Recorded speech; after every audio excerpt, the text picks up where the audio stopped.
చిత్తూరు జిల్లాలో ఘోర రోడ్డు ప్రమాదం చోటు చేసుకుంది. ఏర్పేడు వద్ద ఎదురుగా వస్తున్న కంటైనర్ను కారు ఢీకొంది. ఈ ఘటనలో మొత్తం 6 అక్కడికక్కడే మృతి చెందారు. మరో 4కి తీవ్ర గాయాలయ్యాయి. వెంటనే స్పందించిన స్థానికులు గాయపడిన వారిని రుయా ఆసుపత్రికి తరలించారు. మృతులంతా గుంటూరు జిల్లా గంగిరెడ్డిపాలెం వాసులుగా గుర్తించారు. వెంకటేశ్వరరావు కుటుంబం తిరుమలకు వస్తుండగా ఈ ప్రమాదం సంభవించింది.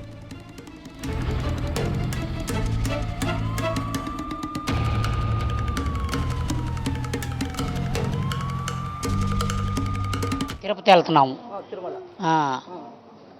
యాక్సిడెంట్ అబ్బాయి తాలుతున్నాడండి. మేము నిద్రముంపులో కొట్టేసి లారీ పక్కకు పడిపోయాం. మొత్తం 5 చనిపోయారు.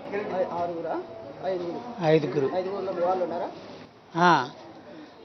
నా భార్య, నా కొడుకు, నా కోడలు, నా మేనమామ, నా బిడ్డ కొడుకు, ఆటో తోలే అబ్బాయి డ్రైవర్ కూడా. అదే ఇదేనండి car, AC car, Tata AC car.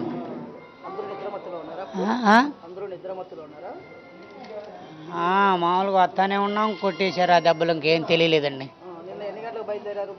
సాయంత్రం 9ంటికి 10 లోపు.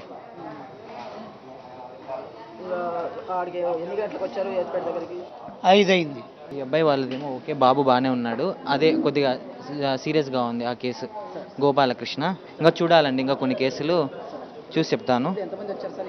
ఇప్పుడైతే వీళ్ళ వాళ్ళు 5 మంది వచ్చారండి. ఒక బాబు 7 గంటలకు వచ్చాడండి కరెక్ట్గా.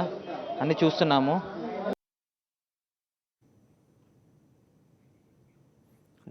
దీనిపై మరింత సమాచారం మా కరెస్పాండెంట్ మధు అందిస్తారు. మధు, చెప్పండి, ప్రమాదానికి సంబంధించిన వివరాలు ఏంటి?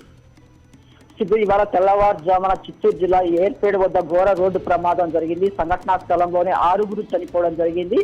మొత్తం ఇది గుంటూరు జిల్లా పాలెనికి చెందిన కోటేశ్వరరావు తన కుటుంబ సభ్యులతో నిన్న సాయంత్రం 6 గంటల ప్రాంతంలో తమ గ్రామం నుంచి బయలుదేరారు. తిరుమలకు శ్రీవారి దర్శనం కోసం బయలుదేరారు. ఒక కారులో బయలుదేరుతుండగా కోటేశ్వరరావుతో పాటు మొత్తం 11 మంది అందులో ఉన్నారు.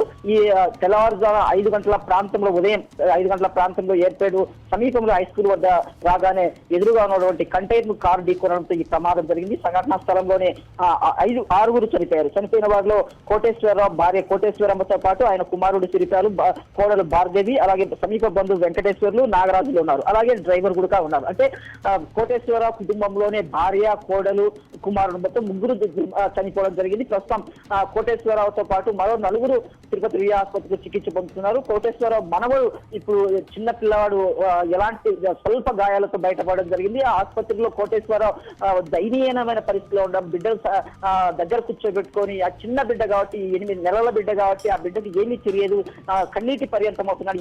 ఏమని చెప్పాలా, అమ్మా నాన్న ఎక్కడికి పోయారంటే ఏమని అని చెప్పాలనే రోదనతో ఉన్నారు. ఏదేమైనా ఇక్కడ సమీపంలోని రేణిగుంటకు సమీపంలో ఎయిర్పోర్ట్ వద్ద ఈ ప్రమాదం జరిగింది. మరో అరగంట సేపు ప్రయాణం చేసి ఉంటే సురక్షితంగా తిరుపతికి చేరుకునే వాళ్ళు సిద్ధు.